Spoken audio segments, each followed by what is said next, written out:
tal? Buenas noches, bienvenidos una semana más a Guión, el programa decano de la Semana Santa de Málaga, aquí en 101. Estamos en un tiempo en el que, como todos los acontecimientos no se están celebrando, pero sí de manera virtual se están celebrando diferentes acontecimientos. Ahora es tiempo, antes de la Cuaresma, de carnaval, como saben todos ustedes, y a través de redes sociales la gente de la fiesta están interactuando. Pero además hay cosas interesantes, porque detrás de un hombre de trono, detrás de un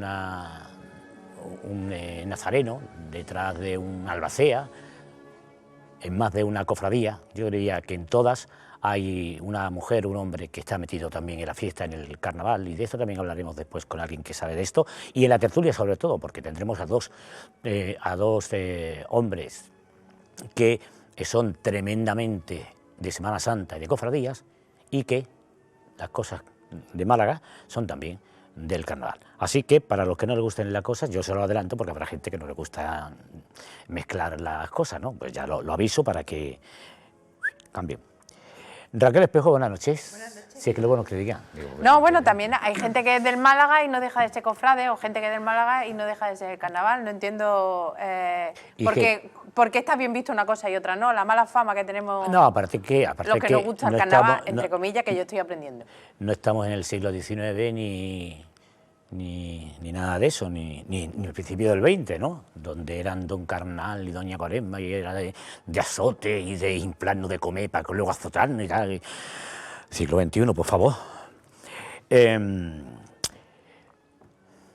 Mora, ¿qué hay? Muy buenas. ¿Qué tal? Buenas noches. Él no es él es solo de Semana Santa. Sí, no, iba a decir que yo soy la oveja negra aquí en la mesa. ¿Eres el hater esta noche? El único que no tiene... ¿Has cogido la otra parte? No, el único... No, pero hay a mí no me molesta para nada el carnaval, no Mora, es una cosa... No, sí, hay gente que le molesta... hay gente que le molesta todo. Todo Molesta mal. todo mal.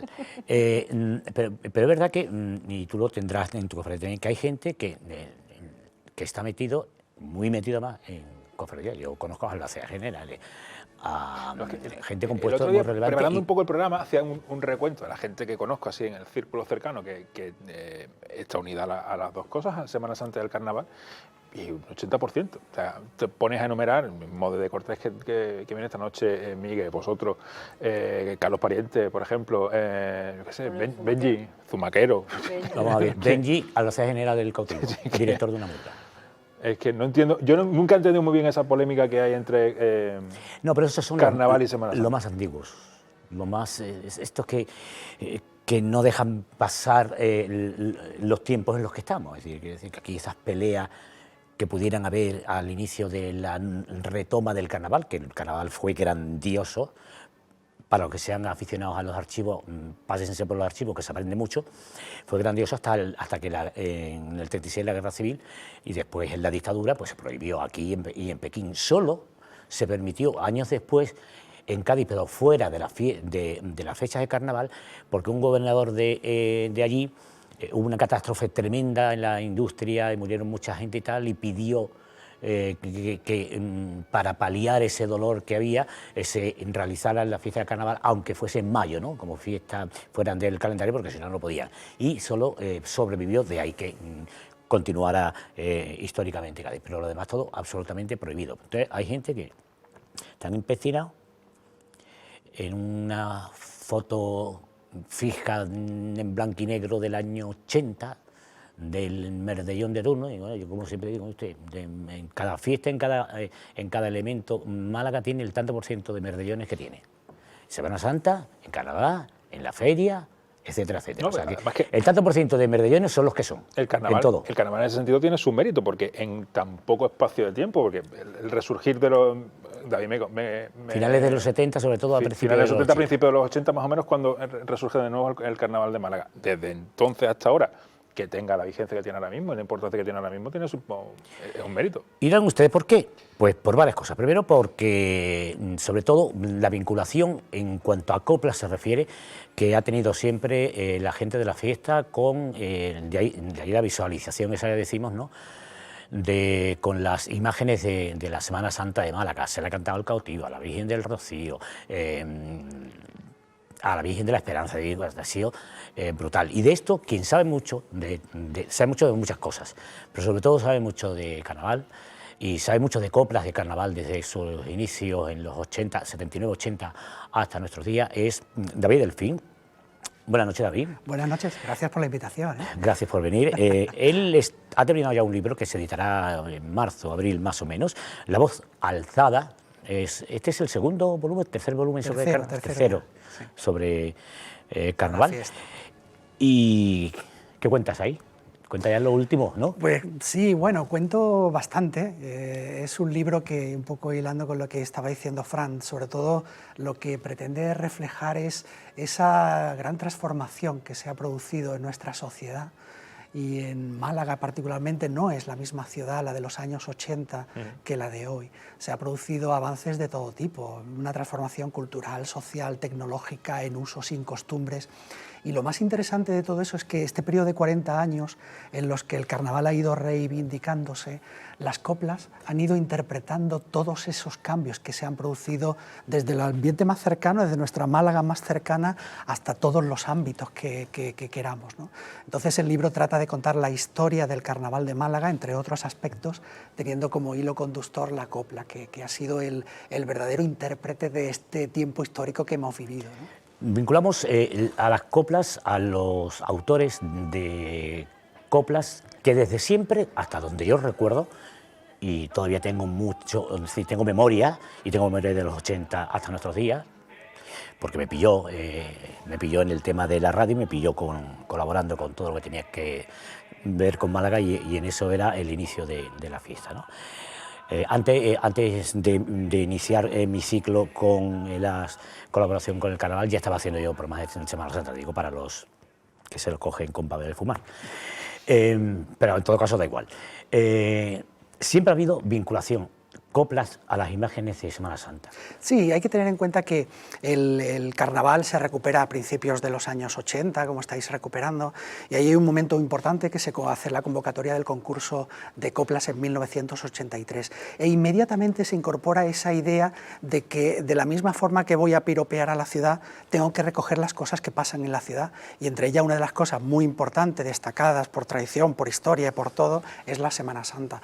Veíamos imágenes hace un momento de la que pensamos que es la primera copla que se dedica de una manera especial, un paso doble, fue la comparsa Nómadas del Futuro del año 84, donde empiezan ya a relatarse precisamente esa forma de piropio hacia el sentir cofrade de la Semana Santa, ¿no? Lógicamente, a partir de ahí, de los años 80, años 90, se produce una evolución en la que se va a ir perfeccionando el no fácil, por otra parte, relatar el sentir cofrade en un ambiente carnavalesco, y que bajo mi punto de vista ha sido una de las características más interesantes que han logrado nuestros autores a lo largo de la historia. Así sonaba más o menos. Ay, ay, ay, la semana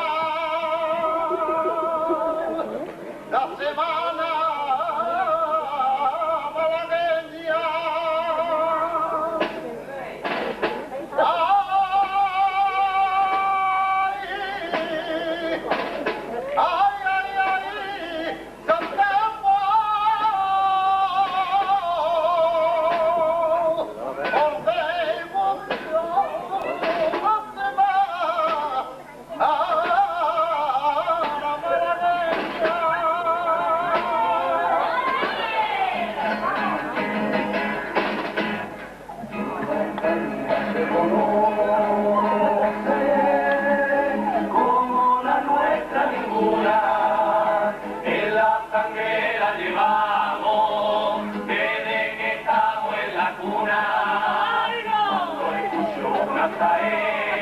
¿Qué nos venían a decir aquí los de Miguel González, que fue además uno de los que impulsaron en esos años? Claro, y esta copla particularmente, bajo mi punto de vista, sobre todo lo que presenta al público carnavalesco, es un arquetipo, una forma de empezar a piropear la Semana Santa dentro del contexto carnavalesco.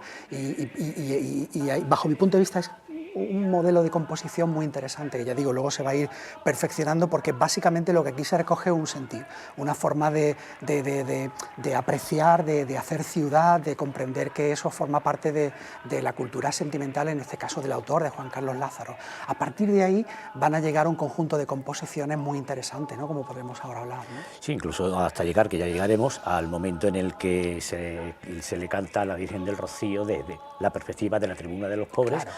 E incluso la misma cofradía en la coronación invita a ese grupo a que en uno de los momentos, de esos grandes momentos que se vivió en la coronación de la Virgen del Rocío, cantaran allí ese paso doble a la Virgen del Rocío. La siguiente copla que nos has traído de este capítulo, porque en este capítulo no solamente hablas del Carnaval de Málaga, sino que en el libro hablas del Carnaval de Andalucía, pero a la siguiente copla que viene es la de 1991, de Almas de Cartón. ¿Cuál es el cambio? Ahí se produce en el año 91 Juan B. Cobos, con la comparsa Almas de Cartón, como bien señala Raquel, saca un paso doble que es un barrio entero en la calle, va siguiendo un hombre vestido de blanco, ¿no?, y hace un recorrido por alguna de las principales cofradías desde un punto de vista del sentir. Y esto marca también un nuevo momento dentro de este tipo de composiciones, porque ahí, de alguna manera, el sentir cofrade se incorpora como un elemento más dentro de la propia ciudad. Es decir, donde las calles, los sentimientos, ese tipo de situaciones que se producen dentro de la Semana Santa no es un fenómeno aislado, sino que pertenece al conjunto de la ciudad. Y eso va a marcar un antes y un después, porque a partir de ahí los nuevos autores, sobre todo ya la segunda generación que se incorpora a lo largo de los años 90, va a tener un espejo donde mirarse, de saber cómo ir relatando, repito, este sentir cofrade, que no es fácil, porque hay que saber perfectamente encontrar el hilo o el límite para saber realmente qué tipo de canción es la que estamos haciendo, ¿no? Y es muy singular en este sentido, ¿no? Y nunca se ha sobrepasado. Quiero decir, han sabido medir muy bien los tiempos, ¿no?, de llegar, pero de no pasarse. Claro. Porque, claro, esto es muy delicado. Hay que tener en cuenta que quizá un poco por ese sentido de reivindicación que ha tenido el ámbito carnavalesco dentro de la propia ciudad, de reivindicarse primero dentro de la ciudad, porque el colectivo de las coplas, como comentaba Rafael al principio del programa, siempre ha tenido esa necesidad de decir: aquí estoy, yo estoy haciendo también cultura, estoy haciendo también ciudad, como lo puedan hacer cualquier tipo de colectivo, ¿no? Y esa idea de reivindicación que el carnavalero siempre ha tenido desde que se recupera la fiesta en Málaga, yo creo que ha marcado también el saber medir muy bien cómo hacer las cosas, cómo narrar aquello que puede chocar, digamos, con formas de sentir o formas de pensar. Y eso nos ha beneficiado mucho, porque ese especial cuidado que se ha tenido en el relato de la Semana Santa, del sentir cofrade especialmente, incluso ha ayudado a que luego podamos aprender cómo piropear la ciudad de una forma tan excelente como se viene haciendo en los últimos 15 años. Es decir, que ha sido un fenómeno que ha ayudado mucho al resto de composiciones a mirar no solo qué se dice, sino cómo se dice, ¿no?, cómo se expresa en las coplas, hasta resultados como los que hemos podido vivir este año último, ¿no?, con composiciones de Miguel Gutiérrez o de Jesús Gutiérrez, etcétera, ¿no?, en este carnaval del año 2020, ¿no?, el pasado. Sí, la siguiente copla que has seleccionado es una de 2007, la comparsa en La Ciega. ¿Por qué has elegido esta? Hay un salto grande, porque la anterior era de 1991 y ya nos vamos hasta 2007, ya avanzado. Claro, que es esta que estamos viendo. Si analizamos, por ejemplo, la forma en que en 1984, es el primer grupo que veíamos, donde prácticamente lo que hacían era relatar el nombre de determinados titulares e hilvanarlos en una copla, y a partir de ahí expresarlo con un mayor sentimiento. Luego se pasa, digamos, a la copla de Juan Bernardo del año 91, en la que ya, y además, como decía, se va incorporando no el de unas imágenes o unos sagrados titulares aislados por su significado, sino integrados dentro de la propia ciudad. Y a eso se le da un salto, en mi opinión, más interesante aún, Máximo Gómez Padilla en el año 2007, cuando presenta este paso doble a Jesús cautivo, en la que realiza el autor un paralelismo entre el itinerario que sigue el trono de Jesús cautivo y el de un hombre a la búsqueda de empleo, por las mismas calles que va pasando el cautivo. Con lo cual, de alguna manera, esa confrontación de lo que son las necesidades sociales, más de alguna manera la imagen que podamos tener como memoria sentimental del recorrido de un nazareno, hace conjugar un tipo de reflexión que va más allá de lo que podría ser un piropo. Hay que tener en cuenta que también yo creo que en Málaga tenemos nuestra propia idiosincrasia y en Málaga nos gusta decir que Málaga es la mejor, pero nos gusta poner un pero. Si no ponemos un pero, como que no... en fin, no nos sentimos cómodos, ¿no? Eso entra dentro de nuestra idiosincrasia, ¿no? Nunca estamos totalmente contentos con todo. Efectivamente, ¿no? Eso nos ha hecho crecer en todos los sentidos. Efectivamente, y hay que tomarlo como una idiosincrasia, creo que positiva, que nos ayuda a mejorar y a crecer, incluso a no creernos nuestras propias cosas, ¿no? Y ese reflejo está también en las coplas, ¿no? Porque no basta solo con decir que nuestra Semana Santa es la mejor, la más importante, que lo es, sino que además se acompaña de todo lo que rodea la ciudad durante la Semana Santa o fuera de la Semana Santa, con lo cual el significado real de una cofradía para el pueblo, es decir, el significado popular, se enriquece en estas coplas del modo, por ejemplo, de una copla como esta, donde el que escucha una copla así, evidentemente está sintiendo la importancia que pueda tener Jesús cautivo en este caso, pero qué importancia tiene para un individuo una persona que está buscando empleo y que incorpora a su sentir no solamente la necesidad de empleo, sino la necesidad de tener un sitio a donde poder mirar, ¿no? Y solicitar ayuda y amparo, ¿no? Y todos esos elementos se entremezclan en este tipo de coplas de estos años, ¿no? Ya más esta recientes, evolución, ¿no? esta evolución en las letras que... Así sonaba, un poquito, Sí, un sí. poquito. Señores, de lo bonito.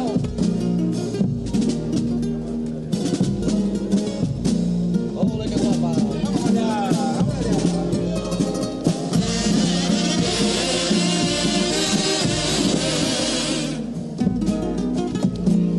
La casa Alcalá de la Trinidad hoy sale, lo mismo que el cautivo pasará por alguna de sus calles, con las manos atadas y la cabeza agacheada, no tiene ni pa' un puchero, que no hay crisis cuenta hacerlo a su casero, porque lleva 4 meses sin cobrar. Le ha preguntado a un hombre justo en la plaza de Monte si queda alguna plaza de peor, y siente un latigazo cuando no le hace ni caso y en calle Carri le dice... Bueno, háblanos un poquito del contexto. Efectivamente, esos dos planos, ¿no? El plano de la sociedad, de un problema concreto de la sociedad, con, digamos, el icono sentimental que podemos vivir en la Semana Santa con la procesión de Jesús cautivo. Yo creo que aquí la conjugación de esos dos planos es lo que hace muy interesante esta aportación de Máximo Gómez Padilla en La Ciega, además interpretado, como podemos escuchar, fenomenalmente bien por la tradicional agrupación de Arroyo de la Miel que dirige Ginés González Tadeo. Es decir, una auténtica joya. Estas son algunas, digamos, de las aportaciones más interesantes que el Carnaval de las Coplas ha hecho al sentir cofrade a lo largo de su historia. Este es uno de ellos, es decir, el conjugar esos dos planos, y el otro, que supone un salto todavía más al vacío, es el que van a protagonizar los autores, algunos autores, cuando empiecen a abordar desde el carnaval temáticas que están cercanas al ámbito teológico o religioso. Ahí hay un esfuerzo mayor, es un poco lo que decíamos al principio, ahí es donde los autores tienen que afinar muy bien lo que están contando y el cómo lo están contando para utilizar las herramientas musicales, letrísticas, de interpretación que te da el carnaval para abordar un tema religioso, ¿no? Esa la primera acercamiento que se produce de este tema, yo al menos la tengo recogida en el año 2001, del autor Francisco Fernández Carpena, con la comparsa Los Novicios, donde en 2001 presenta a un grupo de jóvenes monjes que están ordenándose para profesionar en una orden religiosa que simbólicamente es el carnaval. Es decir, todo remite de alguna manera a que se va a confrontar la liturgia católica religiosa con la moral que tiene el propio autor, y de alguna manera va a comparar el teatro y la calle para un carnavalero como pueda ser la iglesia y la religión para una persona creyente, y a partir de ahí el abordar temáticas de tema religioso con las coplas del carnaval pues gana muchos enteros. Este mismo autor que hemos visto, Máximo Gómez Padilla, en años siguientes, en 2003, saca la comparsa El Altísimo, donde el protagonista es el relojero de una catedral catedral. Y desde esa posición elevada, este relojero da una visión de Málaga, de la sociedad, establece un profundo diálogo interior consigo mismo. Máximo Gómez Padilla es un autor con una enorme fuerza, ¿no? Y un enorme compromiso a la hora de hablar de las cosas que él siente, ¿no? Y a partir de ahí él aprovecha, digamos, ese ámbito espiritual, religioso, para de alguna manera establecer un diálogo consigo mismo, interior, de evaluar su conciencia y la conciencia que discurre en la sociedad. Es decir, que de alguna manera son autores que van a utilizar estas herramientas. Hay un paso más en esta historia, si me permitís, pues el año 2006, cuando también esta comparsa de Arroyo de la Miel, en el año 2006, saca la comparsa Palo Santo, donde refleja precisamente un conjunto de imagineros que están en su taller mientras realizan faenas de corte, de talla, y están trabajando en imágenes santas. Van a construir una historia en torno a esta temática, ¿no? Eso es lo que te iba a preguntar. ¿Ese es el primer acercamiento que hay como una agrupación, como el punto central de su temática, que sea la Semana Santa o el mundo relacionado con la Semana Santa? Claro, ten en cuenta que ya no es como veíamos al principio, en la que una comparsa que va de un determinado tema aborda un paso doble, o en el popurrí o en la presentación puede tener determinados guiños al sentir cofrade. No, aquí hay una temática concreta que se va a desarrollar, se va a presentar, se va a hacer se va a recrear una historia, incluso va a tener un desenlace, porque hay que tener en cuenta que entre tanto durante este periodo se produce otro de los fenómenos también más interesantes de nuestros autores de carnaval, que es precisamente la de la teatralización. Es decir, que ellos van a entender el carnaval no como unas coplas separadas unas de otras, sino que entienden el libreto como una representación total. Entonces asistimos en muchos casos donde el personaje al principio, en la presentación, se introduce, se presenta, dice de qué va, cuáles son sus planteamientos vitales, de sus pensamientos, y lo va desarrollando a lo largo de todo el repertorio, culminando en el popurrí con una evolución del propio personaje y de la historia, ¿no? Eso, por ejemplo, lo encontramos dentro de esta temática de una forma definitiva en el año 2016, si la memoria no me falla, con la comparsa La Catedral de Dede Cortés, ¿no? Que luego estará aquí con nosotros. Él ahí... 2012, perdón. Que la memoria yo porque tu chuleta es magnífica. A veces lo reconozco, mi memoria ya no es lo que era, ¿no? No, yo por tu chuleta. Y ahí él, de alguna manera, pone, con la tradicional comparsa de Alaurín el Grande, una de las grandes comparsas de nuestra fiesta, él recrea un arquitecto que al principio pues, está diseñando lo que se supone que es una catedral. Hay un grupo de obreros que están trazando y estableciendo, trabajando conforme a los planos del arquitecto, el de la presentación, y que a lo largo de los pasos dobles del estribillo, de los cuplés del estribillo y especialmente del popurrí, asistimos a esa construcción metafórica, alegórica de una catedral.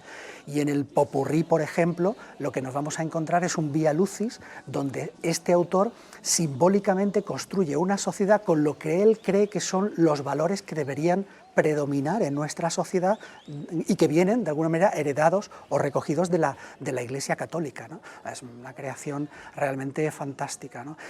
Y sobre todo yo diría un poco más cómo este transcurrir de agrupaciones han ido marcando el paso, han ido de alguna manera mostrando al resto de autores cómo abordar estas temáticas de la Semana Santa, del sentir cofrade especialmente, ¿no? Yo no creo que sea exclusivamente la Semana Santa, no, sino el sentir que se recrea a lo largo de todo el año, ¿no? Y esto es uno de los aspectos, como decía, y os agradezco que lo mencionéis, que abordo en el libro, ¿no? Porque creo que han sido aportaciones que se han hecho desde Málaga, desde el Carnaval de Málaga, al conjunto del carnaval cantado en toda Andalucía, ¿no? Y creo que además este concreto es que no se ha dado en otros carnavales, salvo error o omisión por mi parte, porque es difícil conocerlo todo, ¿no? Todo lo que ocurre en todos sitios.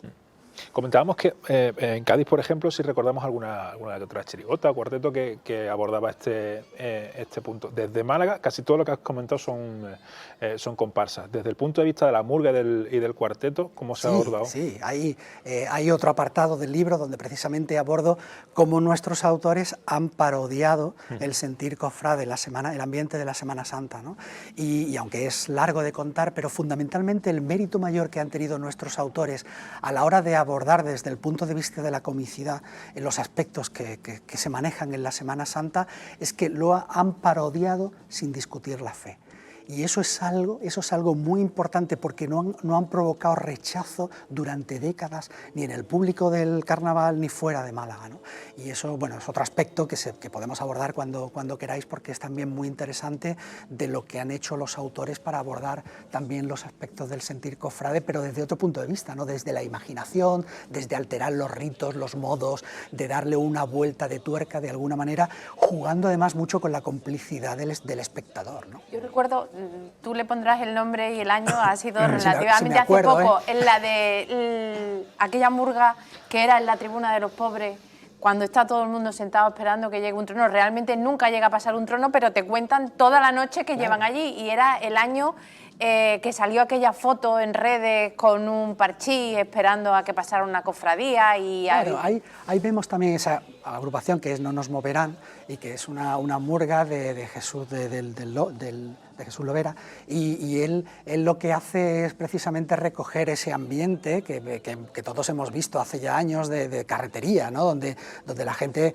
bueno, era un poco el salón de su casa y recreaban precisamente esa estampa que hemos visto, y que a partir de ahí pues se conjugan mucho tipo de sentimiento, ¿no? Los sofales, como decían, sofales. Claro, y esa es una forma. Primero, hay que pensar que desde el punto de vista, digamos, jocoso, o desde el punto de vista imaginativo, desde el punto de vista serio del sentir cofrade, lo más importante es que en estas coplas forman parte de esa dimensión por la cual estamos proclamando nuestra identidad. Es decir, cuando estos autores, desde un punto de vista u otro, están refiriendo este tipo de cosas, fundamentalmente lo que están es reflejando una forma de identidad, una forma de cómo somos los malagueños, ¿no? Y es ahí donde toma peso la importancia de este tipo de coplas bajo mi punto de vista. Un minuto. Yo, como aportación ya, si él se acuerda, el cuarteto.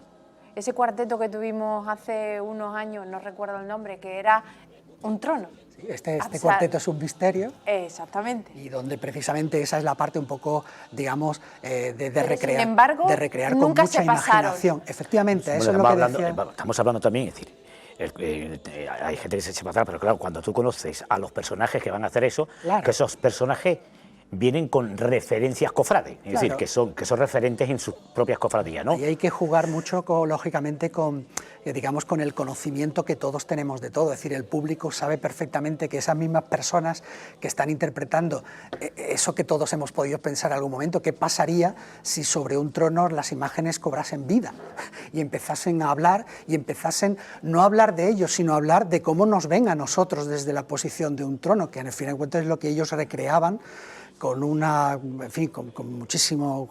auténtica genialidad, lo que pasa en Málaga visto desde el trono, si realmente las imágenes cobrasen vida, ¿no? Este cuarteto es un misterio, pero claro, todos los espectadores que estábamos en el Teatro Cervantes viendo esa agrupación sabíamos perfectamente que los 4 miembros de ese cuarteto eran mayoritariamente cofrades de nuestra ciudad y que están muy implicados en bandas de cornetas y tambores, es decir, son personas que participan activamente en la Semana Santa. Y esa complicidad, el léxico, claro, y las palabras y el cómo tratar lo sabían, porque además si ofenden se iban a ofender ellos mismos, es decir, tenían la seguridad de que ahí no se iban a pasar absolutamente nada, porque tenían un conocimiento de la realidad cofrade desde el punto de vista en tanto en cuanto perteneciente a ese mundo también. Y lo importante de todo esto, bajo mi punto de vista, es que se ha logrado, sobre todo en estos 40 años, en esta transición un poco a vuela pluma que estamos haciendo aquí en el programa, es que el grado de comprensión entre el ámbito carnavalesco y el ámbito cofrade es hoy realmente, pienso, bajo mi punto de vista, admirable en esta ciudad. Es decir, si miramos con perspectiva cómo eran los años 80, cómo eran los años 90, a cómo es hoy realmente yo, y es una opinión particular, a mí me emociona, y lo digo así, porque venimos de ver esto desde muchos años, cuando a una gala de presentación del carnaval o a una presentación del cartel, una de las personas que está allí es el presidente de las cofradías, ¿no? El señor Atencia, ¿no? Y cuando ves a esa persona allí, te das cuenta de que hemos logrado de alguna manera que ese grado de comprensión entre un ámbito y otro sea el que corresponde, porque al final todos estamos haciendo ciudad, estamos haciendo Málaga, y eso es algo que hoy en día gracias a todo este periplo, gracias un poco a que lógicamente a lo largo de los años las composiciones han mejorado, la forma de hacerlo ha mejorado, es decir, un conjunto de cosas que nos llegan a este punto en el que creo que el grado de reconocimiento es, bajo mi punto de vista, muy importante y bueno, ¿no? Muy bien, David, se nos ha acabado el tiempo, muchas gracias. No, gracias a vosotros por la invitación. La voz alzada, sobre marzo se editará este libro. A finales de marzo tendremos el libro en las librerías, un recorrido por la historia del Carnaval de Málaga, desde el siglo XVI hasta hoy, con especial atención, lógicamente. ¿Pero había en el siglo XVI? Sí, con especial atención a estos últimos 40 años. Y luego también el libro tiene unas pequeñas pinceladas, porque creo que es importante, del Carnaval de Isla Cristina, del Carnaval de Huelva y del Carnaval de Cádiz, que permiten a un lector comprender mejor cuáles han sido las aportaciones que se han hecho aquí en Málaga, no solamente desde el punto de vista de las coplas, sino de los disfraces, los dioses, los modistos, al conjunto del carnaval en toda Andalucía. En fin, espero haberlo hecho bien, ¿no? Muy bien, seguro que sí. Los que te conocemos, te saludamos. Muchas gracias. Gracias, David. Publicidad y continuamos aquí en 101 en guión hasta ahora. Pues ya estamos de vuelta aquí en 101 en guión. Vamos a abrir un espacio interesante. Vamos, sí, porque en el tema de la Cuaresma y Semana Santa hay muchos elementos, además de las cofradías, de que salen y tal, que dan la cultura, y la cultura gastronómica es importantísimo también, tener en cuenta esos potajes y esas cosas especiales que hacemos de manera especial, valga la redundancia, en tiempos de Cuaresma y Semana Santa. Mi cocina se llama el blog de Toni Sánchez, ya la conocen ustedes porque aparece bastante y con cosas muy interesantes en el programa de nuestro compañero. Llegó la hora, exactamente, Roberto. Toni, buenas noches. Hola, buenas noches. ¿Qué tal estás? Muchísimas gracias por invitarme a vuestro programa. Encantada. Tú tienes un blog que se llama Mi Cocina y tu cocina es la cocina de toda la vida de Dios, ¿no? Sí, bueno, es un blog que empecé en el año 2009, cuya principal misión era recuperar o guardar la cocina tradicional malagueña, la de mis mayores, pero que se fue incrementando con el paso de los años. Y bueno, soy una apasionada de Málaga, de la cultura malagueña, y ahí seguimos, escribiendo y publicando el blog cada día. Toni, hay una cocina en Málaga y en Andalucía especialmente, pero en Málaga vamos a centrarnos en nuestra ciudad y provincia, hay una cocina especialmente vinculada a Cuaresma y a Semana Santa. Efectivamente, la prohibición de comer carne durante la Cuaresma dio lugar, lógicamente, a unos platos especiales y tradicionales propios de esa época, que ha quedado vinculada a nuestra cultura, a la cultura popular. De hecho, hay algunos platos que tienen siglos. Concretamente, puedo poner un ejemplo, el ajo bacalao de Vélez Málaga, tradicional de Vélez Málaga, que nos llega desde el siglo XVI. O sea que sí, que realmente tenemos, Málaga puede decir que tiene una tradición popular muy arraigada con respecto a la cocina de Semana Santa. ¿Qué platos son los más destacados, los que tienen en los 40 principales de la gastronomía de Semana Santa? ¿Dónde estarían los primeros platos, los que hacemos sí o sí, que tienen una tradición más larga? Sí. Vamos a ver, hay que reconocer que el bacalao es el rey de los fogones de esta época, de la época de Cuaresma y de Semana Santa, ¿no? Y prioritariamente todos los platos, o casi todos los platos, van muy vinculados al bacalao. Yo leí en una ocasión que era porque el pescado era muy caro, pero yo pienso que ese arraigo al bacalao es por la dificultad de que llegara, digamos que el pescado al interior de la provincia, ¿no? Y bueno, como ingrediente especial, casi todos los platos van muy vinculados a este animal que nos llega, y nos llegaba prioritariamente en salazón, ¿no? Como esa ensaladilla de bacalao con naranjas y aceitunas, la clásica ensaladilla malagueña, a la que también se le añade cebolleta y demás, o bien los potajes, el potaje de bacalao, llamado también potaje de vigilia, o por ejemplo, el potaje de acelgas.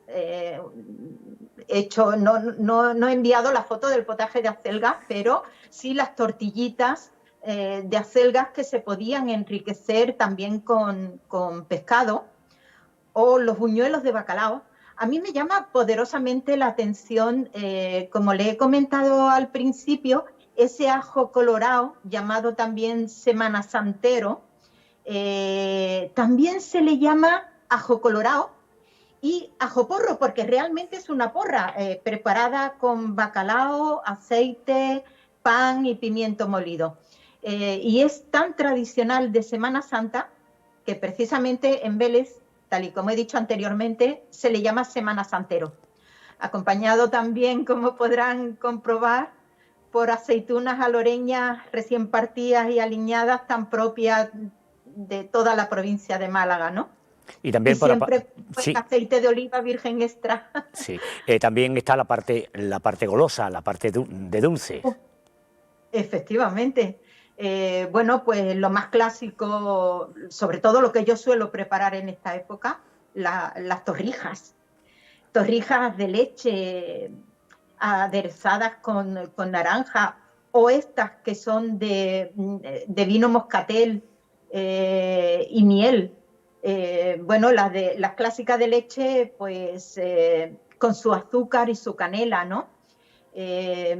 También la leche frita, que es muy propia de esta época tan nuestra, tan tradicional. Y sí, también le pongo, como podrá ver, un poquito de la cáscara de naranja infusionada con la leche y su ramita de canela para darnos esos sabores y esos aromas tan nuestros, tan malagueños. Toñi, lo que ha evolucionado mucho es el tema de las torrijas, las vertientes de torrijas que han salido en los últimos años, ¿no? Porque había una torrija que es la torrija de toda la vida de Dios, y a partir de no sé qué momento empiezan a surgir nuevas modalidades de torrijas. Bueno, pero es que hay que tener en cuenta, yo siempre suelo decir que la cocina es un arte, y como tal es un arte que está vivo, está en continua evolución. También la globalización hace que nos lleguen, digamos que ingredientes o recetas de otros lugares del mundo. Yo las torrijas, a mí me encanta prepararlas con mermelada de naranja, que también la tengo en el blog, que es una receta inglesa, ¿no? Pero también muy propia de Semana Santa. Y bueno, efectivamente, hay que dejar abrir la imaginación y adecuarnos a los momentos que nos toca vivir, ¿no? Menos mal que la cocina tradicional se va arraigando y se va conservando, y se le va dando un valor que hasta hace unos años estaba casi perdido. Pero sí es cierto que se van cambiando los gustos, se van cambiando, digamos que las costumbres, sin perder ese vínculo con la religión, el no comer carne. Porque, no sé, ese potaje mismo que acabamos de ver con bacalao, a mí me encanta con jibia, o no sé, cualquier otra receta al no llevar carne que sea con pescado o bien vegetariana, nos puede servir para esta época, ¿no? Vamos a cenar. Yo le voy a pegar un poco a la tele. Más de lo costumbre, de lo acostumbrado con como nos han contado las recetas especialmente de Semana Santa. Toñi, gracias por aparecer en guión con otra parte, la parte gastronómica tan importante también en la cultura alrededor de la Semana Santa. Al contrario, muchísimas gracias a vosotros. Enhorabuena por vuestro programa. Os sigo, sobre todo teniendo en cuenta de que lo anunciáis cada miércoles y llegó la hora antes de que yo esté con Roberto, ¿no? Con nuestro querido y admirado Roberto. Sí, así que te enteras sí o sí. Enhorabuena y gracias por guardar nuestras costumbres y nuestra cultura. Gracias, Toñi. Buenas noches. Buenas noches. Bueno, pues vamos a continuar con otra conexión, en este caso la conexión habitual con la información de cofradías y hermandades, tanto de Antequera como de la comarca. Antonio, buenas noches. Muy buenas noches, compañeros. Aquí en Antequera ya nos preparamos para lo que va a ser una intensa cuaresma en la que los cultos van a modificar sus horarios habituales. Siempre estamos acostumbrados a que sobre las 8:30 de la tarde es cuando se celebran los triduos, quinarios o septenarios. En este sentido, cada cofradía va a adaptar, según las circunstancias, su horario, pero siempre los últimos van a ser sobre las 8 de la tarde. Precisamente el próximo jueves de la semana que viene será la Cofradía del Socorro quien inicie su triduo cuaresmal este año a las 6:30 de la tarde. Pero es que va a ser una cuaresma también diferente y también una Semana Santa de la que ya en nuestro programa de la semana pasada la presidenta de la agrupación de cofradías nos dejaba más titulares. En este sentido nos anunció que no va a haber pregón de Semana Santa como tal, pero los jóvenes van a realizar una pequeña oración, jóvenes de cada cofradía, con la que se hará un vídeo que se proyectará días previos a la Semana Santa a través de las redes sociales. Y también el Señor resucitado estará el domingo de Resurrección en veneración al culto en la iglesia de San Sebastián. En este caso se trasladará desde el convento de la Victoria hasta este centro, hasta este templo, en el centro de la ciudad, para estar expuesto al culto, al igual que todas las cofradías. Poco a poco, todas están empezando a preparar los enseres, su patrimonio, que va a formar parte de esa muestra magna que hasta en 6 espacios diferentes de la ciudad vamos a poder visitar en los días de Semana Santa, aunque todavía no está todo cerrado. E iremos conforme vaya llegando cada semana sabiendo un poquito más de esta muestra titulada In Aeternum. La semana que viene ya iniciamos la cuaresma, os traeré la agenda de cultos y de actos de ese primer fin de semana de cuaresma. De momento toca descansar a nivel cofrade en la ciudad. Muchas gracias, descansar y coger fuerza. Buenas noches. Y pasamos rápidamente a otro de los espacios. Y ya tenemos la tercera y última parte del joyero, ¿no? Efectivamente, la segunda y última parte del joyero de... Tercera, ¿no? La segunda de la cera. Vale. Vamos en esta semana a adentrarnos un poquito más en el tema de pues, algunos tipos de joyas, en concreto de la Virgen de la Paz. Así que nada, vamos a ver esta segunda parte del reportaje, el joyero de la Cofradía de la Cena.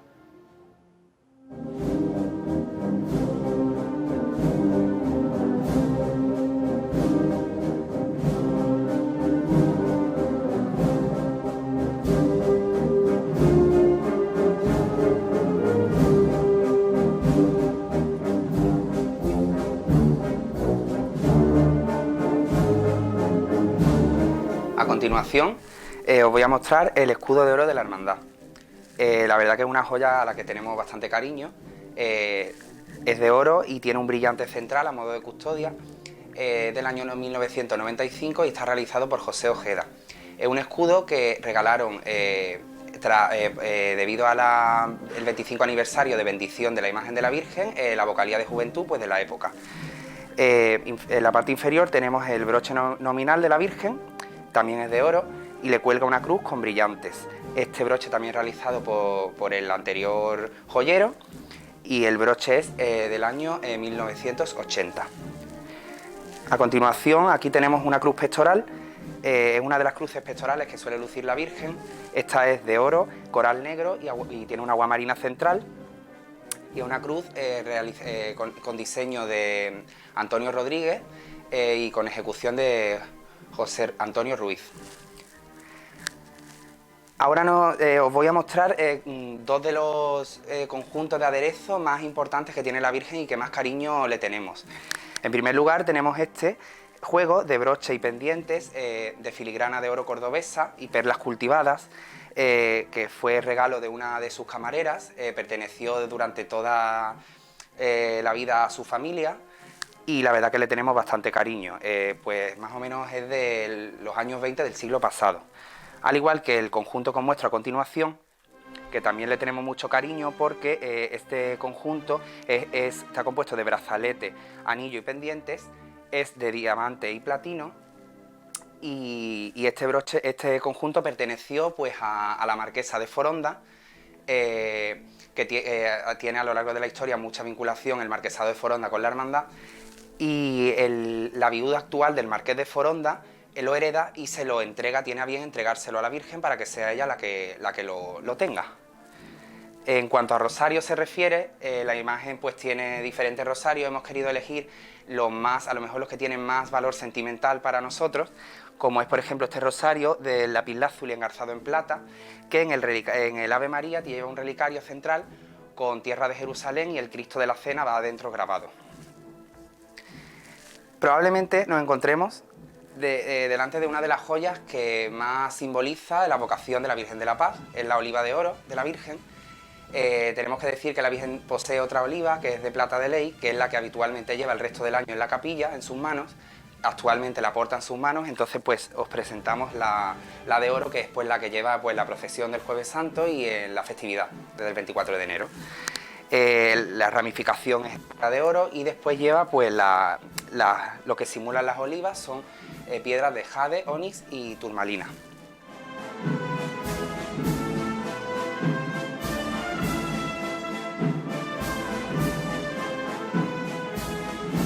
La oliva de oro la realizó el joyero cordobés Manuel Valera y está con la Virgen desde el año 2006. Se me ha olvidado antes comentaros un detalle acerca del conjunto de platino y diamantes de la Virgen. Este conjunto, como os dije, lo poseía, era de la marquesa de Foronda, que fue precisamente la señora que costeó la talla de la Virgen de la Paz antigua, la Virgen de la Paz de Martín Simón. Entonces, pues para nosotros la verdad que tiene bastante valor sentimental que sea la actual viuda del marqués la que pues le ofrende a la Virgen de Luis Álvarez Duarte, la Virgen de la Paz de 1970, pues esta joya. Podemos ver este camafeo, que es un camafeo de plata sobre dorada, con el Cristo de la Cena en la cartela central, tallado en marfil, y es un camafeo que proviene de una casulla francesa, de origen francés, del siglo XIX.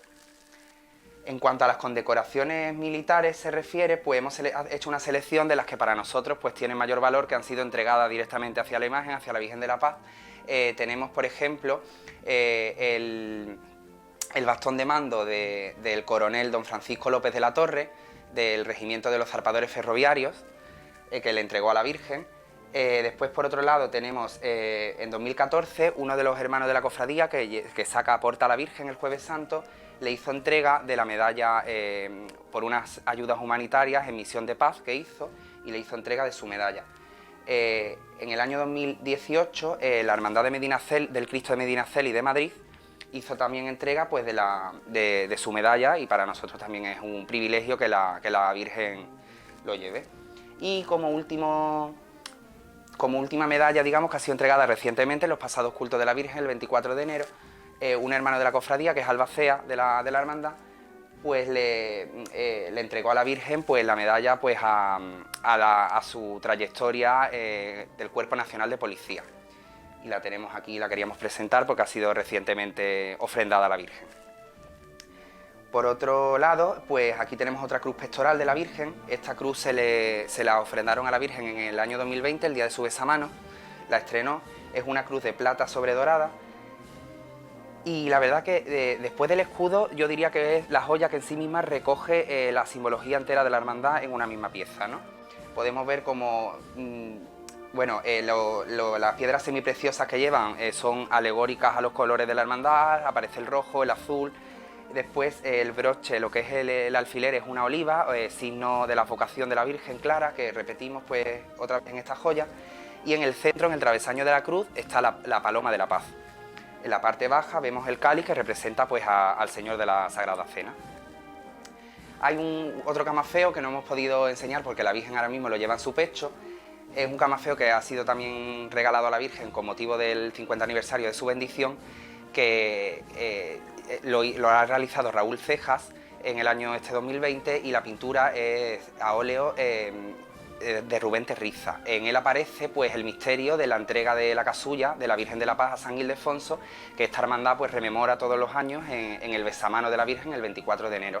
La Junta de Gobierno pues este año ha tenido a bien que sea el cura, el párroco de nuestra iglesia de Santo Domingo, don Antonio Jesús Carrasco, la persona a la que la Virgen entrega esa casulla. Y él pues tuvo un gran detalle con la hermandad. La verdad que nos sorprendió él a nosotros más, y le regaló a la Virgen pues un rosario de cristal verde, de plata chapada en oro, engarzado, y os lo queríamos mostrar aquí también porque ha sido un detalle reciente que ha recibido la Virgen. Pues muchas gracias, Juan, albacea de la Cofradía de la Cena de la Virgen de la Paz. En 2 programas nos ha contado un poquito del joyero.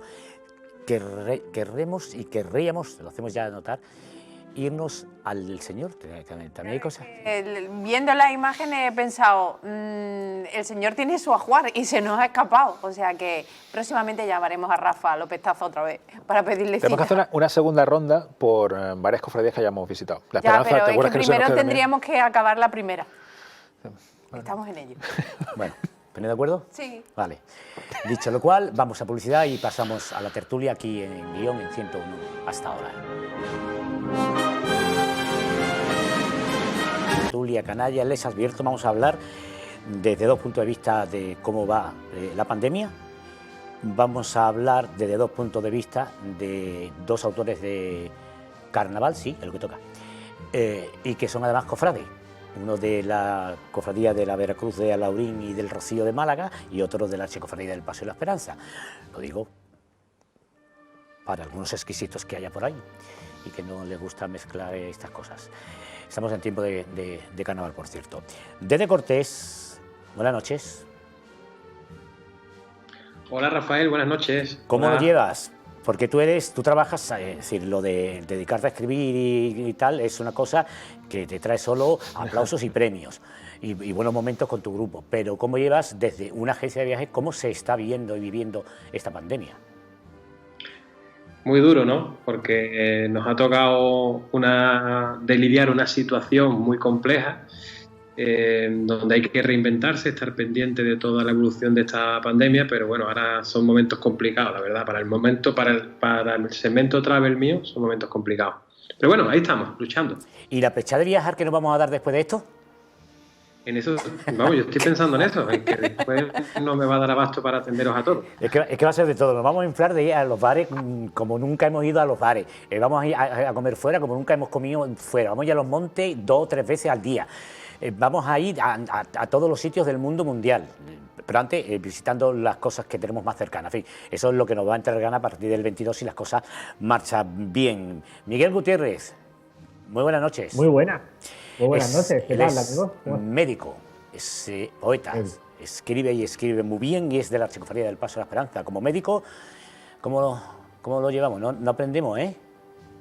Bueno, me acuerdo cuando estuve en Guión, antes de esa tercera ola, que ya lo hablábamos, ¿no? Y ya comentábamos y me preguntaba, ¿y va a haber tercera ola? Pues fíjate si ha habido tercera ola y además ha golpeado con muchísima fuerza. La verdad que estamos viviendo unos días muy complicados en el hospital ahora mismo, pero bueno, pues nada, pues sobrellevándolo lo mejor que podemos.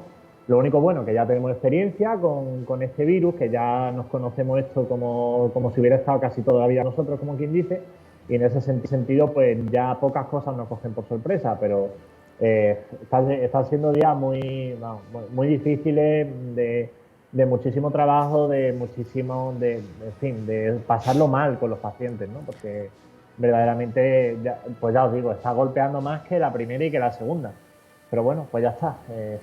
En parte los sistemas. ¿Y vendrá otra? Hola. Pues mira, hoy precisamente leí unas declaraciones de un experto que decía que seguramente haya una cuarta ola a raíz de que le han preguntado por lo que dijo Fernando Simón, ¿no? Que habrá una cuarta ola, pero que será de menor impacto, de menor, no sé, bueno. Ya sabéis, salvar la Navidad, ya escuchamos mucho salvar la Semana Santa, ¿no? Veremos a ver por dónde salen las cosas. Esperaría que no, o desearía que no, pero... No, lo que pasa es que como con esto de ahora restringimos horario, ahora volvemos otra vez a abrir horarios y tal, esto lo que nos está acarreando es lo que nos está acarreando. Y digo yo, desde mi voz y mis conocimientos de inexperto, ¿y no hubiera sido mejor encerrarnos una temporadita y después salir ya todos? De hecho, eso es lo que se llama como el cortocircuito, que había muchísimos expertos que cuando se hablaba en noviembre, viendo cómo estaba subiendo otra vez la cifra de contagio y demás, que era lo que defendían, que había que hacer un cortocircuito, que eso quiere decir cortarlo todo durante cuestión de una semana, volver otra vez al punto de partida y ya después pues, otra vez iniciar una desescalada progresiva. No se hizo, se aguantó más hasta Navidad, el corte no fue total. Seguramente si a Navidad hubiéramos llegado con unas cifras mejores, pues hubiéramos estado hablando ahora de una cosa, un escenario distinto. Bueno, pues se optó por un cierre más o menos y bueno, pues ya está, pues es que así han sido las cosas. Y ahora pues veremos a ver cómo van desescalando. Yo creo que va a depender mucho al final de cada uno de los gobiernos y no va a haber una unanimidad. De hecho, por ejemplo, La Rioja, que La Rioja ha sido una zona muy golpeada por el tema de la pandemia y demás, pues ya se ha anunciado que aunque la cifra de la incidencia está mejorando mucho, ellos van a mantenerse como están, no van a en ese sentido a ir... Pero bueno, veremos a ver cómo va progresando todo. Bueno, os saluda Raquel Espejo. Buenas noches a los dos. Como cofrades nos quedamos sin Semana Santa el año pasado. Como carnavaleros tuvimos la suerte que fuimos los últimos que celebramos algo, porque después todo el resto de fiestas no las hemos tenido. ¿Cómo lleváis lo de las cofradías? ¿Cómo lleváis la Semana Santa? Pero claro, antes, ¿cómo lleváis el tema de no hay carnaval? ¿Estáis escribiendo muchas letras ahí a escondidas, de estas inéditas, para luego darle una vuelta? Bueno, en mi caso, yo que estaba con muchas ganas este año, este invierno estaba con muchas ganas porque veníamos también de un paroncillo con el grupo y la verdad es que bueno, teníamos muchas expectativas en poder recuperar el pulso de la fiesta, ¿no? Y bueno, como carnavalero, pues es verdad que tuvimos la suerte de que el 2020 fue lo último que pudimos vivir, ¿no? Pero claro, ya llegamos al punto de que lo que vamos a empezar a vivir de nuevo se repite por dos, ¿no? O sea, ya el año pasado nos quedamos sin Semana Santa, en nuestro caso nos quedamos también pues sin Día de la Cruz, que también pues para nosotros nuestra gran fiesta de gloria, y claro, y ya es como otra vez, el carnaval es verdad que nos ha pillado un poco de desilusión, pero la esperábamos ya un poco desde septiembre, octubre ya veíamos que era complicado desde agosto ya veíamos que era más complicado de que pudiéramos hacer algo. Pero yo personalmente en agosto o septiembre sí esperaba que para Semana Santa hubiera otra cara, otro pulso, pero bueno, la situación es la que es y hay que afrontarla así. Pero es verdad que es muy pesado, ¿eh? Esto ya, una segunda Semana Santa sin Semana Santa ya es más durillo, evidentemente. Bueno, por lo menos, Miguel, no se ha dicho salvemos el carnaval, ¿no? Bueno, a ver... Sí, se ha salvado de alguna manera porque lo que se han hecho es utilizar las herramientas virtuales.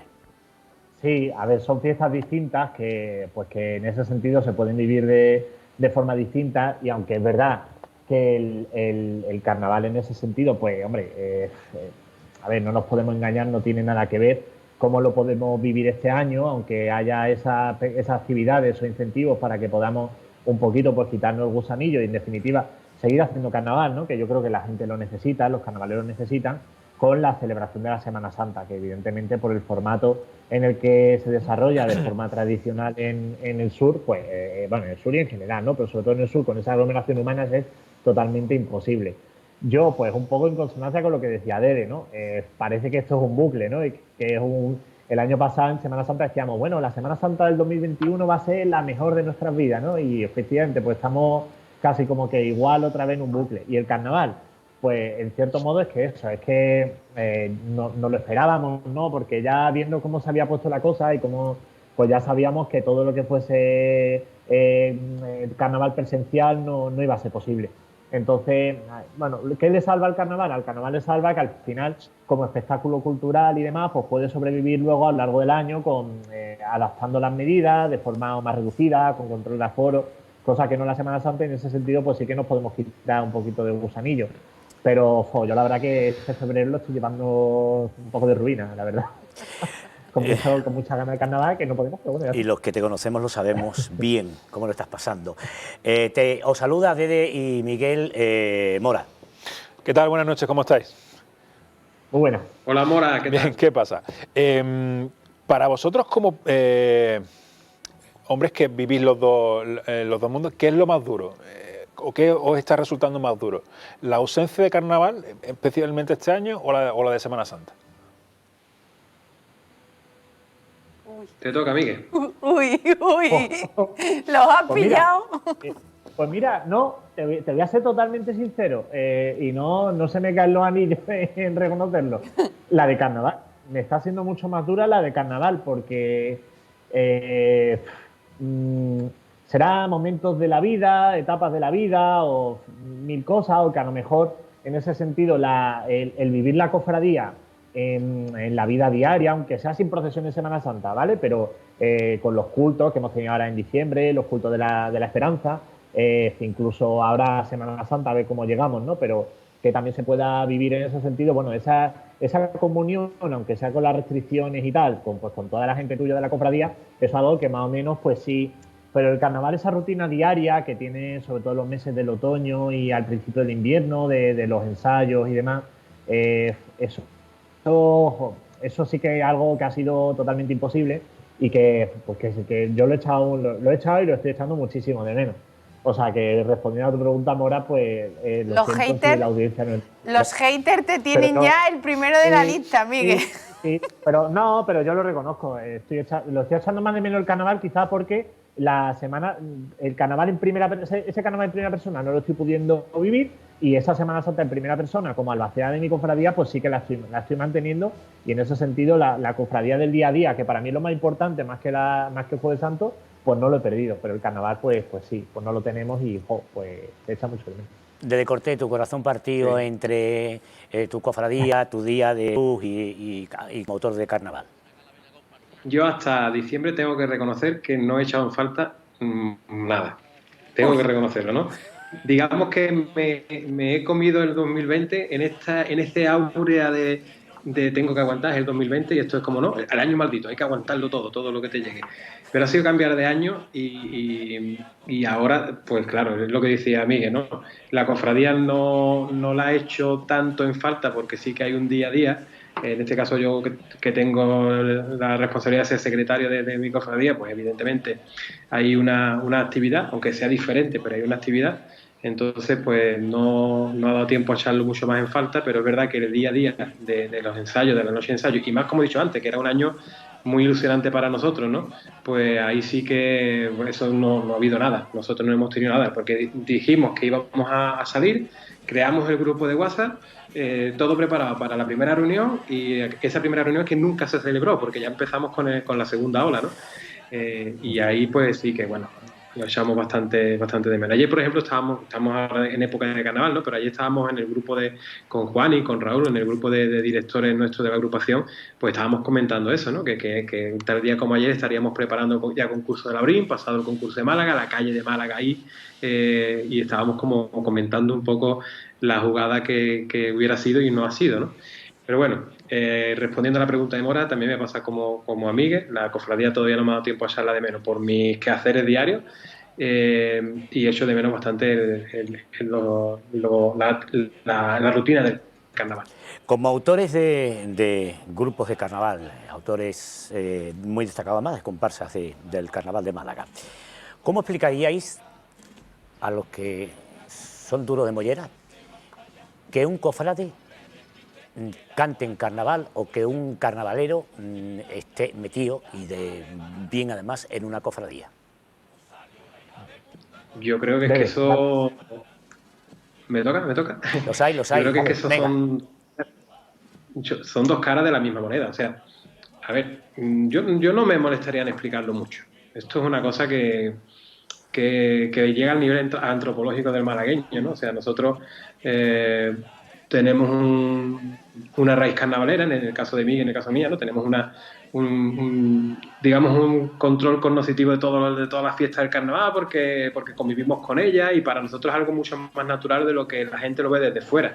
Explicárselo a alguien que lo quiere entender, creo que con una frase es que somos dos caras de la misma moneda es suficiente, y explicárselo a alguien que no lo va a querer entender es que es tiempo perdido. Entonces yo es que no me molesto en entrar en ese debate, ¿no?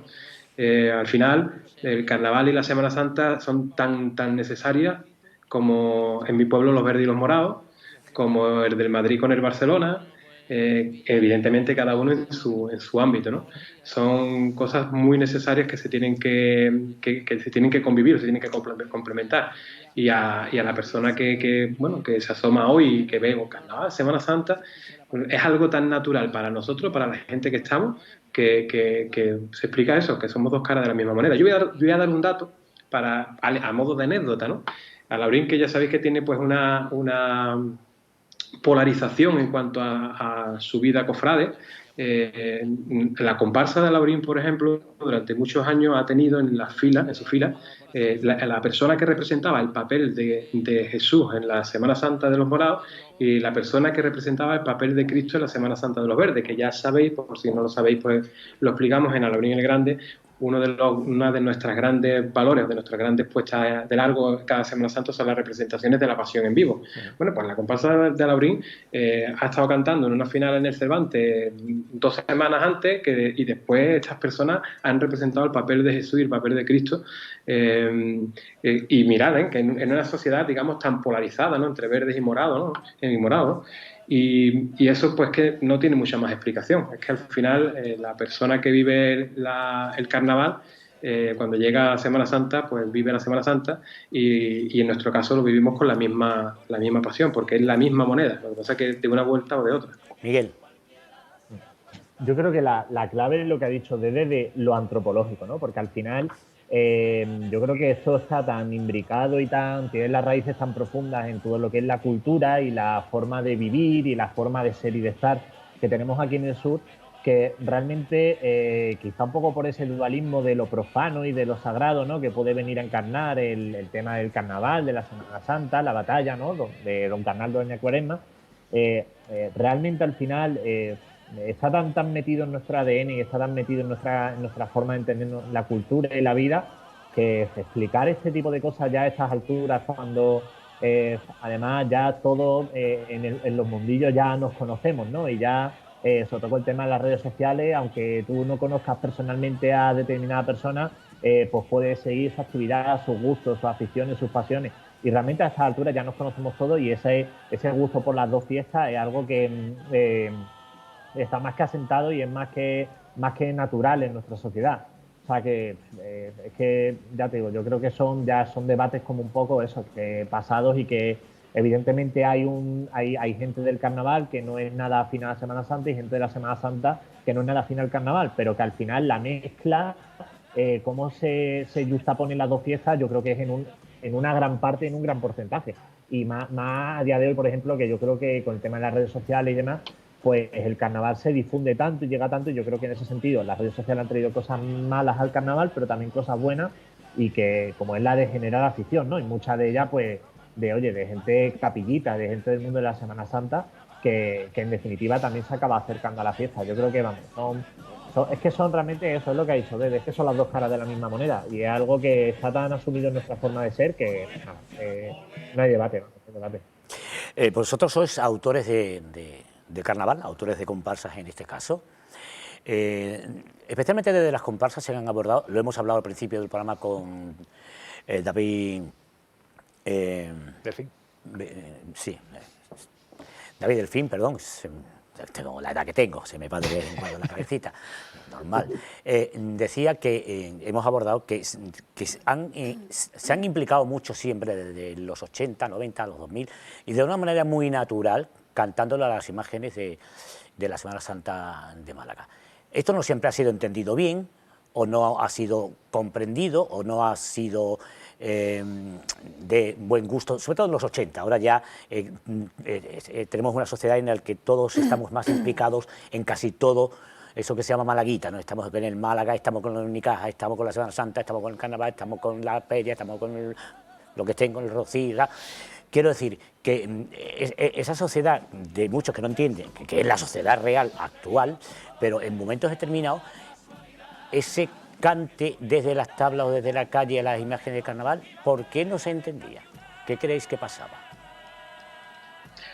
Yo creo que era como un tema, eso, un episodio no superado. Como decía Miguel antes, en la pregunta de antes, es verdad que durante muchos años no hemos tenido este debate, debate encima de la mesa y quizás tampoco se ha afrontado, no se ha tomado con la naturalidad que debiera, pero estamos hablando de eso, de un carnaval ya muy pasado, ¿no? Muy antiguo.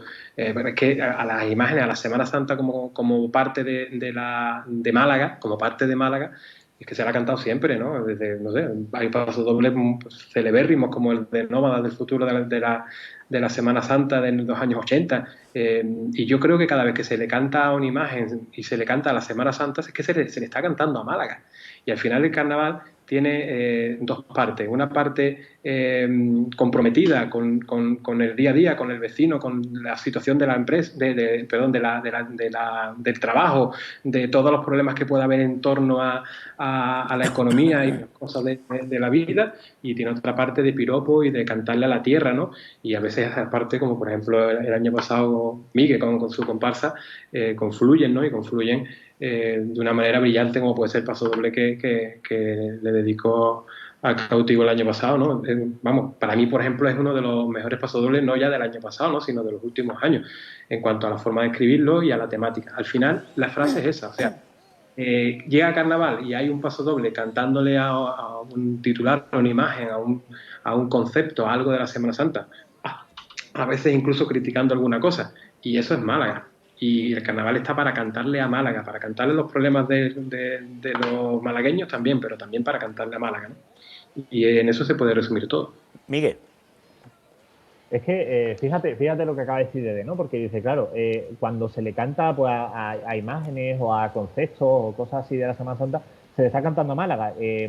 Yo realmente el año pasado, por ejemplo, con el pasodoble del cautivo, no es que tuviese nada de malo, pero que yo no lo considero un pasodoble cofrade, porque no está escrito en clave cofrade, no habla de tronos, de palios, de bandas, es que era, si mi comparsa, por ejemplo, que el año pasado el pretexto fundamental que tenía era cantar a Málaga, las cosas de Málaga, y era un repertorio prácticamente en un 95% localista, cuando yo elijo los temas que quiero tocar y demás, pienso en eso, pero pienso en por ejemplo, en ese caso concreto de ese pasodoble, en la simbiosis que existe entre un icono y la gente. No era un pasodoble en clave capillita, pero es que en este también, algo que a mí me sorprende en el fondo muchas veces, que es que los propios carnavaleros que tanto alardeamos, ¿no?, de que es la fiesta de la libertad, muchas veces nos ponemos nosotros mismos corsés, ¿no? Y parece que queremos decidir a qué se le puede o a qué no se le puede cantar, cuando realmente en el carnaval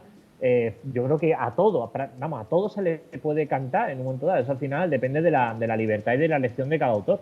Entonces, cuando se está tratando este tipo de temas, tanto en modo de piropo o de reflexión o de crítica en torno a la Semana Santa, en definitiva lo que se está percutiendo es en el pecho de la propia ciudad y en el pecho de la propia gente de la ciudad, que en el caso concreto de Málaga además es que pues la Semana Santa tiene un peso y tiene una relevancia pues que yo creo que a día de hoy no sé, en general es que es indiscutible, ¿no? Entonces, cuando genera este tipo de extrañeza, es verdad lo que dice Dede, este tipo de letras y tal, antaño, que pudiesen suscitar críticas y demás, no sé, es que, fíjate, igual que él hablaba de mi pasodoble, él, por ejemplo, cuando escribió el pasodoble de la Coronación del Rocío, es que fíjate la importancia de ese pasodoble, porque ese pasodoble, en eso que decimos del carnaval como el periodismo cantado, ¿no?, que muchas veces se dice, es que fue el único pasodoble que tocó este evento, que fue un evento pero importantísimo no solo para la Málaga cofrade, yo creo que para Málaga en general, tal y como se vivió la Coronación del Rocío, fue un evento determinante en ese año, y el que estuviese también recogido a través de las coplas de carnaval con aquel pasodoble del museo, pues es que ya independientemente fue importantísimo, no para el futuro. Bueno, se te ha cortado un poquito al final, pero hemos entendido el concepto. 2 minutos, Mora. No, simplemente veo que se ha abordado mucho desde el punto de vista del paso doble, pero me gustaría saber la opinión que tienen, abordar la temática cofrade desde el punto de vista del cuplé, que es algo más sarcástico, más... podemos decirle que lo fácil, entre comillas, lo más plausible, lo más fácil para cantar la Semana Santa sea desde el paso doble, porque está diciendo cosas bonitas.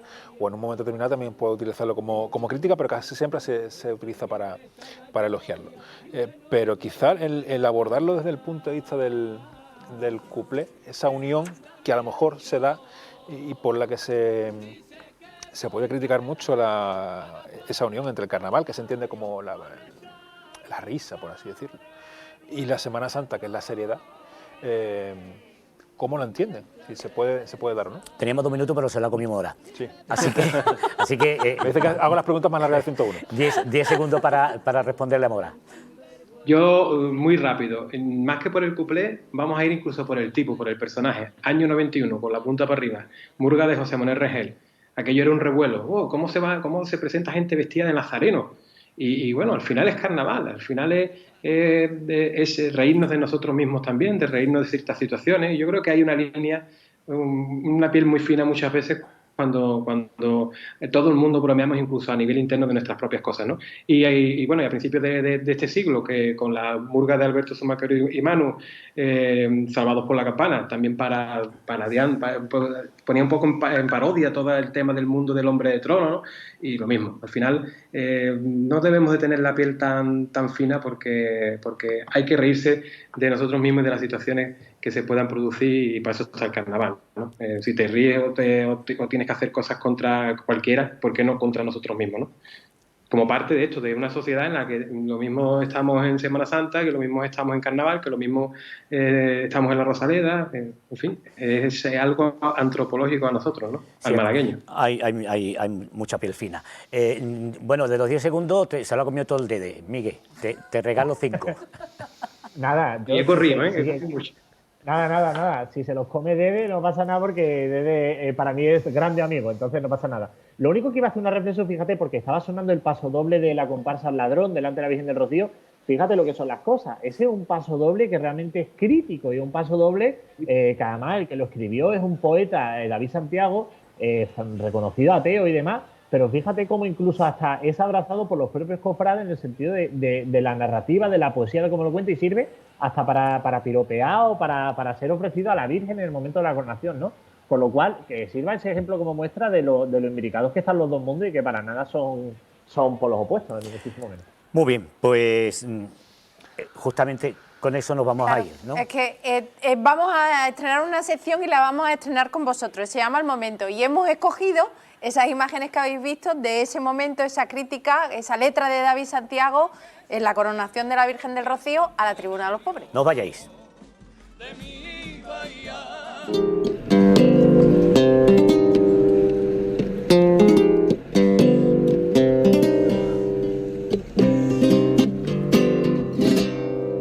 Mírala,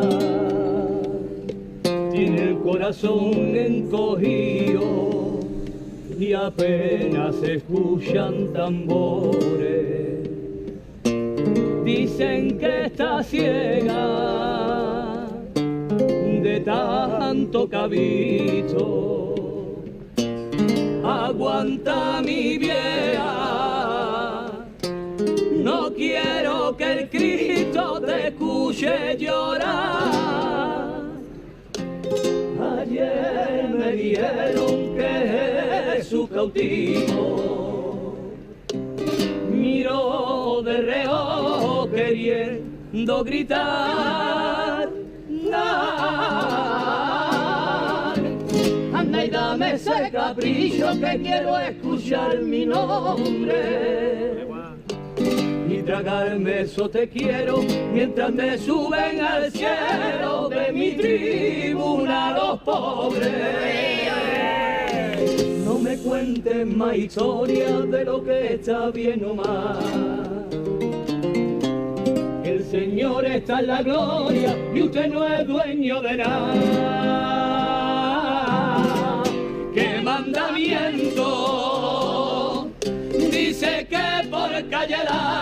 haga falta un talonario para rezar un Padre Nuestro. Y mientras reza, la tribuna presumía, dice que en carretería solo paran sin vergüenza. Tú no me llores si te roban la saeta, que a mí me sobran las letras y hoy me encuentro bien de vos. Vieja ciega y mal hablar, de churrete y delantal, déjame ser lazarillo de este martesando. Deja al rico en su sillón y hazme un hueco en tu escalón, que estará bien mirando. Ahí la tiene frente a frente, al oído le contaba.